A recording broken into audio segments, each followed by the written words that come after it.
What's up? I'm Brent. What's going on, bro? What's good? I'm Farid, and we are the Spirits Brothers. And today we are back. We're back at it again on a cold wintry day here in the garden spot of the Midwest. And we decided to do not a challenge, but a comparison of two of the recent Glenmorangie expressions. We got Tail of Cake, and we have the Malaga. You know anything about these, bro? I don't know as much about the Malaga as I do about the Tail of Cake. That limited edition 2020, 46%? I think that's 46% even. Yeah, I think so too. 9-8 statement. They hit it up big this year with it on the publicity and stuff. So yeah, I have seen a lot of advertising about Tail of Cake. I actually have had both of these. Okay. And in fact, I believe you hooked me up with my first pour of the Tail of Cake. And likewise on the other one for me. And I pronounce that again. Well, to be honest with you, it's just being the linguist that I am. See, I don't know. I think it's Malaga. Malaga, but it could be Malaga. We'll go with Malaga. Here's what might be of benefit to some people in terms of understanding that whether it's Malaga or Malaga, that is a town in southern Spain. So the people that have an understanding of the geography of southern Spain and know how the towns are pronounced can maybe let us know which way we should be pronouncing this. But yeah, it's named after a town in southern Spain, and actually more specifically, there is a fortified sweet wine that's called Malaga. Okay. And so that wasn't cured in those casks, was it? It was finished in it, yes. It was finished in the casks? Yeah. Hence the name. Yes. Okay. And so it's actually quite interesting. And the other thing that's interesting about it is that it is not widely available. Tail of Cake is widely available. Any liquor store will have that. But interestingly, the Malaga, I've never seen it on the shelf of a retail store here in the United States, but one of our connects was able to get us access to it, and I took advantage of it. And so I've had both. I thought it would be really, really interesting to do a comparison of the two. We're gonna have a stick today too. I am smoking one of my longtime favorites is a Partagas Series D number 4. Can't go wrong with it. It's one of them ones we've been smoking for quite some time. What you got over there, man? I don't have a Partagas Series D number 4. Well, and I wish I did. You should have said something. Yeah, no, man. But actually, I got a little shorty here, but it actually is a stepbrother to the Partagas Series D number 4. It is a Partagas, and to be honest with you, it's a Corona-sized stick. And when you get these from the island, they have 2 or 3 different Corona sizes with different names on them. Mm-hmm. And to be completely honest with you, I have no idea which expression this is. Okay. I like all of them, and what I tend to do is when I can get access to them. When I have access to them, then I'll pick up what I can get, and it's all good. So, so I'm dancing around this for reasons that criminal defense attorneys would understand. What would that be? Come on, bro, don't bust me out like that. Well, while you lighting that up, man, I'm gonna get on some nose here of this A Tail of Cake. And see what it looked like here. It's been sitting there opening up for a while. Yeah, it has been. Wow. So we have Tail of Cake to our right and the Malaga to our left. It's really sweet and fruity. So, man, this is like cake batter on the nose to me. It really is. It's like cake batter. It is. I mean, it's a strange note to pick up when you're drinking a scotch. For me, it is. Yeah, it is. Yeah. I mean, it actually smells more like cake batter than it does scotch.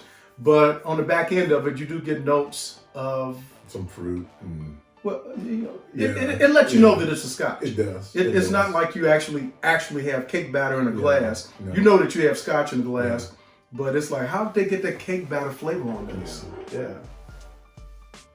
But it is. I'm detecting some sort of sweetness. Let me see if I can get any more specific than that. I'm like a fig type. I was thinking I'm picking up a little bit of spice. Not much at all.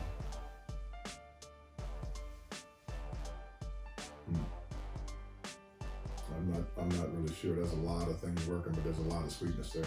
Let's get on the palate, man. See what it look like. Hey, cheers. All right, cheers.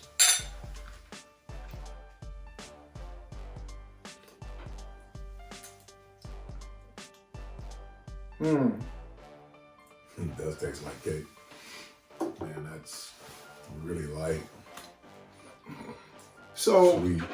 It's got a different aftertaste to it.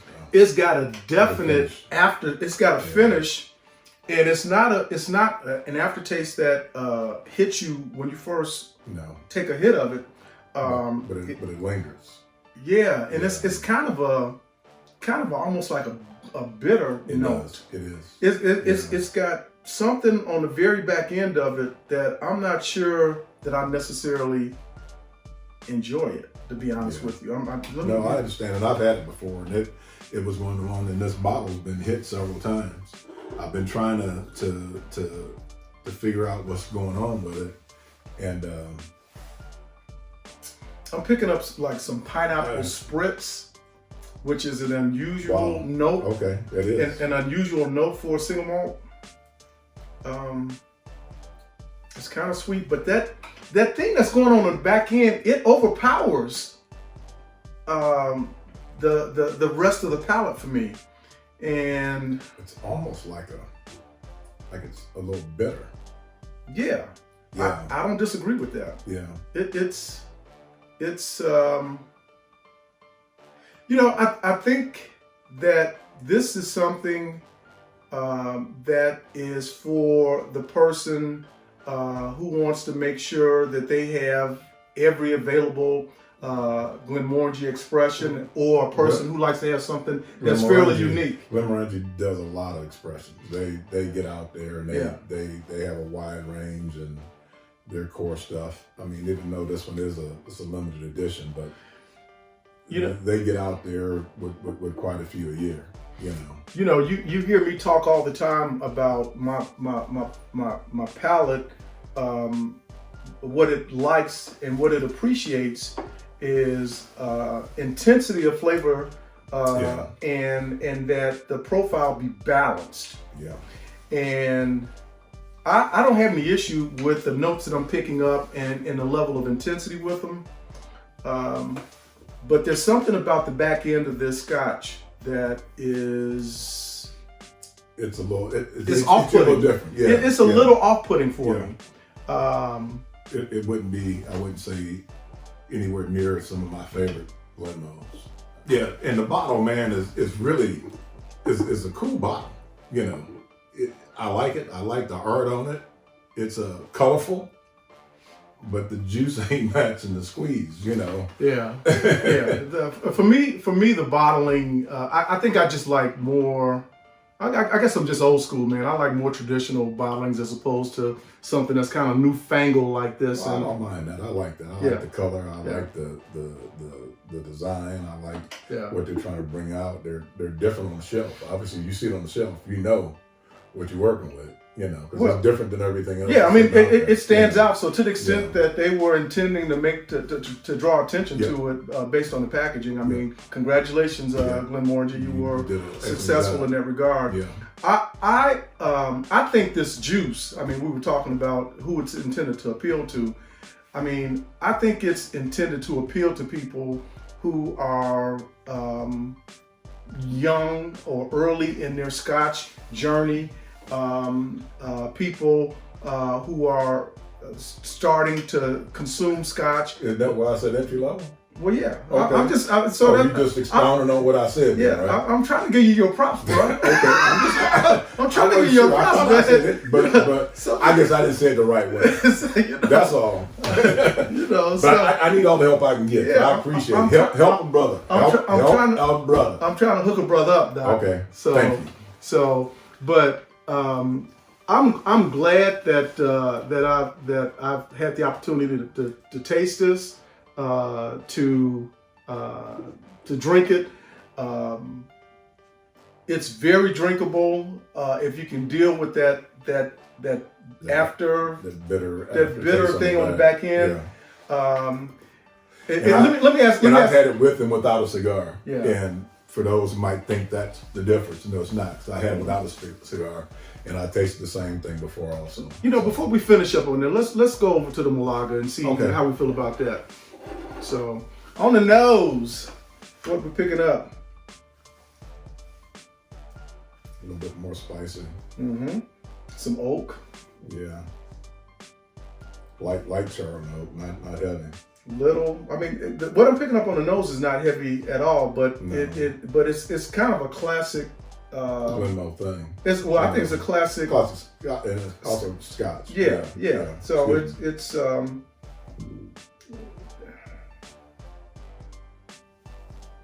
burnt sugar a little bit.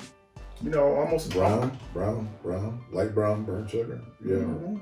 So this is finished in this Malaga cask, which supposedly is It's a a sweet wine. It's a sweet wine. Yeah, it's Okay. it's a sweet fortified wine. I guess presumably it's almost like a port. Okay. I'm not sure if I'm picking that up on the nose. I guess is the reason why I bring that up. No, I don't get a lot of that. It is. It's to me, it's just kind of a classic Glenmo nose profile.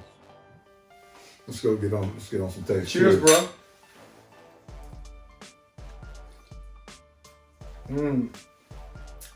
No, it wasn't on the nose because it's all on the palate. It is. It's absolutely finished in some sort of a sweet wine cask. Yeah, yeah. absolutely. And It's all over the all over the palate, and it's tasty. It's very tasty. Yeah, Very, very tasty. yeah. Wow, that's good.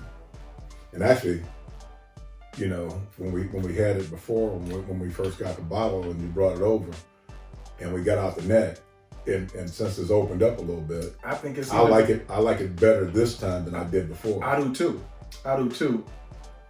I think when that first time I made the comment that it doesn't have the same profile, but in a way it reminds me of Glenmorangie's Nectar d'Or, Okay.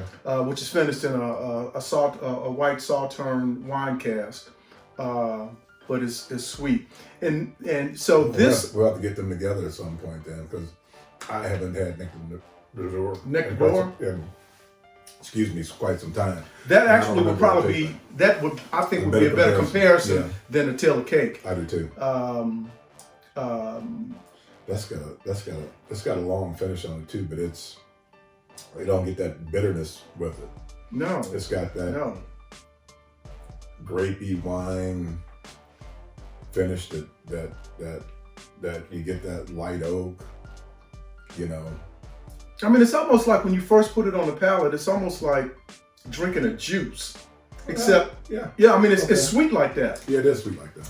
And But I it don't doesn't finish like that. No, but it's and- sweet like that when you first. and I don't mean to suggest that it's overly sweet, because I think the sweetness, the level of sweetness is just right. That you're drinking a Scotch. It's finished in a very interesting cask. Yeah. And Well, even just looking at the colors on it, look how much darker it is than that. Yeah. Than the tail of the cake. Yeah. Yeah. See, I think, going back to the whole packaging thing, I think that the packaging, the labeling on the Malaga is more classically Glenmorangie, and it matches the spirit that's inside. And you can say what you want to say about the packaging on this one, It's that pack. I like that packaging. Yeah, well, why are you killing this thing? you know, I'm not trying to kill it. And I know you're not. And the Malaga, I really, and it's a classic Glenmorangie packaging.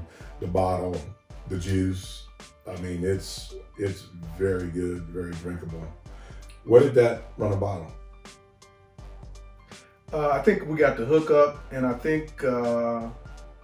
I think if it ever got to the shelves at retail establishments, it's my understanding that it would be at about a $90 price point before taxes. That Taylor cake. I got a hookup. I got a little bit better than that. Okay, the Taylor cake was a little bit more than that then. Really? Yes. Really? Yeah. Okay. Well, which is here we go again with price point and drinkability and everything else. I mean.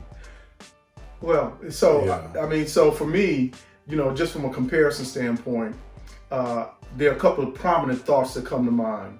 One is that I would drink this bottle of Malaga and have a backup bottle when that first bottle was finished off. Yeah. This bottle, I would be glad to have a bottle of it, but after it's gone, and I would never buy another bottle of it again. Yeah. That's just me, and I don't mean to suggest that it's not a good Scotch. No. All I'm saying really is that my flavor profile does not marry up real well with what I'm picking up off of that juice. Yeah. And I get that. Yeah. I'd say I feel the same way. Yeah. I mean, I definitely I'm gonna try to pick up another bottle at Malaga. Well, good luck with that, bro. Yeah, I know. So there's places out there that if you want to overpay a little bit for it, you might be able to find it. Well, I mean, that's a whole nother topic. I mean, we'll talk about that next week. You want to talk about secondary market a little bit next week? Yeah. Scotch whiskey auctions. Yeah, we'll talk about that a little bit next week. Yeah. So I don't know that there's a whole lot more to be said about this, at least from my standpoint. I really like the Malaga. I think that the Tail of Cake is a solid entry-level Scotch for someone who's trying to learn how to consume Scotch.